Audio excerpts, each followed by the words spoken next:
Hello, my name is Aviel Parente, and this is the Light of the Torah.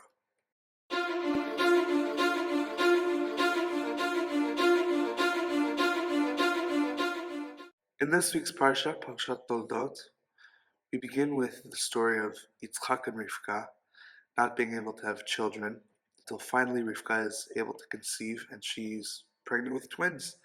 Then we have the birth of Yaakov Avinu and Esav. And then we read about the scene between Yaakov and Esav, where Yaakov is cooking the lentil soup, and Esav is so hungry and thirsty, he's going to die, and so he trades his bechorah, his birthright, for the soup. And then immediately after that, there's a famine that falls upon the land. So Yitzchak moves with his family to Gerar. And there's an entire story with Avimelech, and there's an issue with Rivka. Then after that issue is resolved, Yitzchak goes and digs wells, and then there's more dispute with the people that are dwelling over there. And once that's resolved, we finally move into the story of the blessings. So Esav goes and marries two women from the tribe of Chet, and right after that, the psukim tell us that Yitzchak, his eyes became dim. He became old, right? He's aging, and he's ready now to give over the mantle to the next generation, the mantle for the Abrahamic covenant, the Brit Ben Abtalim. And as far as we can tell, the plan for Yitzchak was to give it over to Esav. And the reason for that would be because he is the eldest, he is the firstborn, and that is his birthright.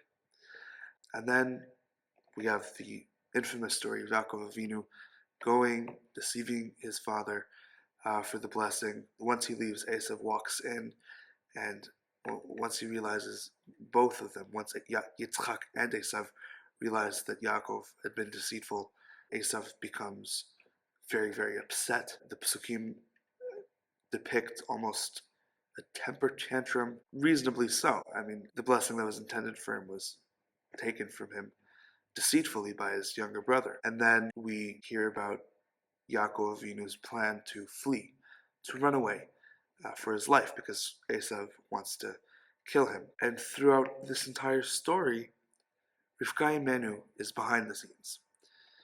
So right after we're told that Esav marries the two daughters of Chet, the two women from the tribe of Chet, Rivka Imeinu goes and tells Yaakov that Yitzchak is ready to give over the bechorah, the blessing, and she instructs Yaakov to go get food, to go get clothes, and she provides both the food and the clothes, and to go to Yitzchak and to pretend to be Esav.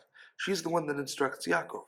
And then later on, after Yaakov leaves and Esav walks in to receive his blessing, and Yitzchak is confused and concerned, the pasuk says he experienced a chareda gdola me'od, very big trembling.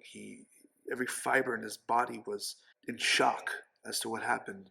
There are a bunch of different reasons for that, and that's a very interesting subject in and of itself that I've been privileged to study here in Israel as one of my classes. But that's besides the point.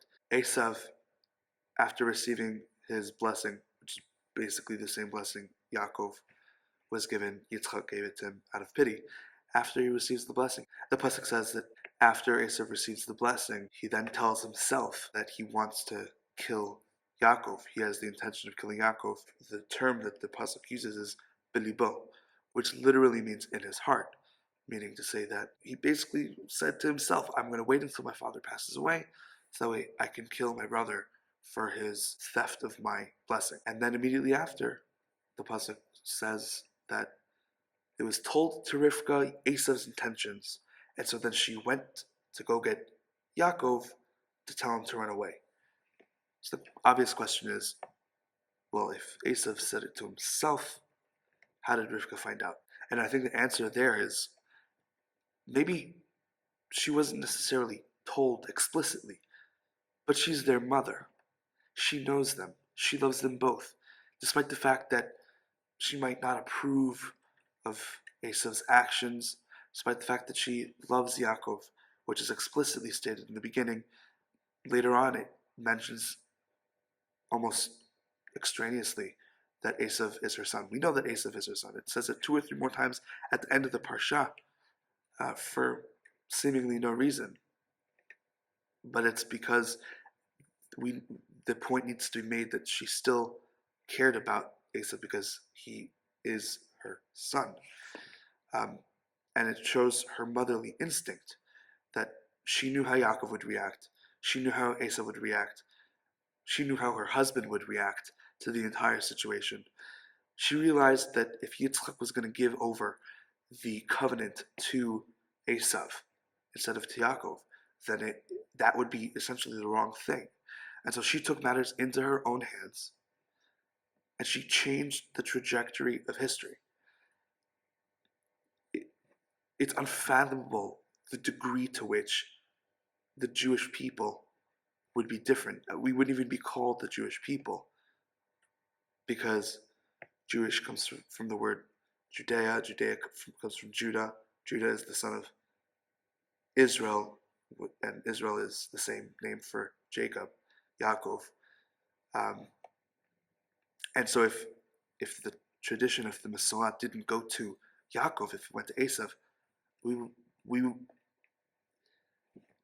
there's no telling how different history would have been if Rivka had not made this executive decision. And there is a point to be made that why did it have to be deceitful, this, that, and the other? What? There's no reasonable answer besides the fact that she did not only what she thought was right, but what was the right thing to do. One of the reasons that I learned here, that we studied here, about what happened to Yitzchak, what Yitzchak was experiencing when he learned about the deceit that Yaakov had committed, the charedah, the shock that he experienced, wasn't necessarily the shock at Yaakov. It most probably was a big part of it, but the other part was maybe, and this is one of the answers we came up with, was that his plan all along to give it to Esav was the wrong plan, and he didn't realize that until that moment, until the moment that he was forced into changing his plan. He didn't realize that it was the wrong way to go. And once he had blessed Yaakov instead of Esav, once he realizes that, he realizes that that is the way that it had to be. That is the proper way that it should be. And that all ties back to this common theme that we spoke about last week. Rivka Imeinu is the archetypal matriarch. As I mentioned last week, we know the most about her upbringing, about where she comes from, about how she arrived in the picture. And last week we discussed her chesed, her kindness, her hospitality, all of those wonderful virtues that made her the perfect person for Yitzchak to marry, that made her the perfect woman to be a matriarch of the Jewish people. But this week we see a completely different Rivka Imeinu. We see an intellectual Rivka Imeinu. We see a strategic Rivka Imeinu.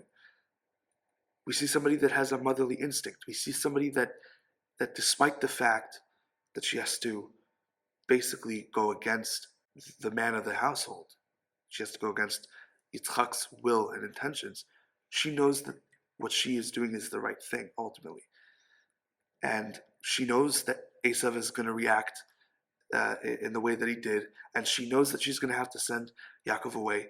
And after she tells Yaakov to run away, she makes it a point to say that she doesn't want Yaakov marrying a woman from Canaan. She wants him to go back to Padan Aram, to where her family is from, and to marry a woman from there. And then she subtly tells this to Yitzchak, makes Yitzchak kind of think that he had this idea.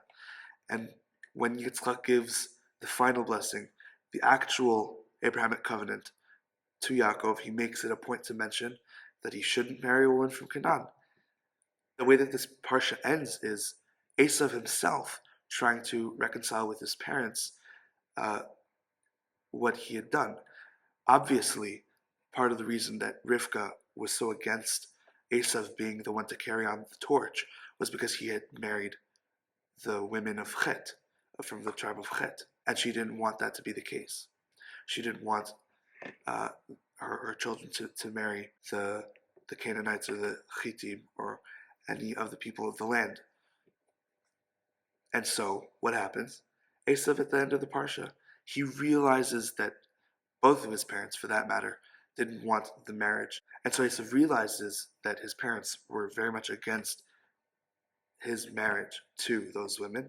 So he goes and he marries the daughters of Ishmael, his half uncle, Yitzchak's half brother. And so we see that throughout this entire story, Rivka Imeinu is behind the scenes, is very subtle in what she does, but is essentially controlling and manipulating in a good way the plot of what happens for the greater good. There's a great quote from My Big Fat Greek Wedding.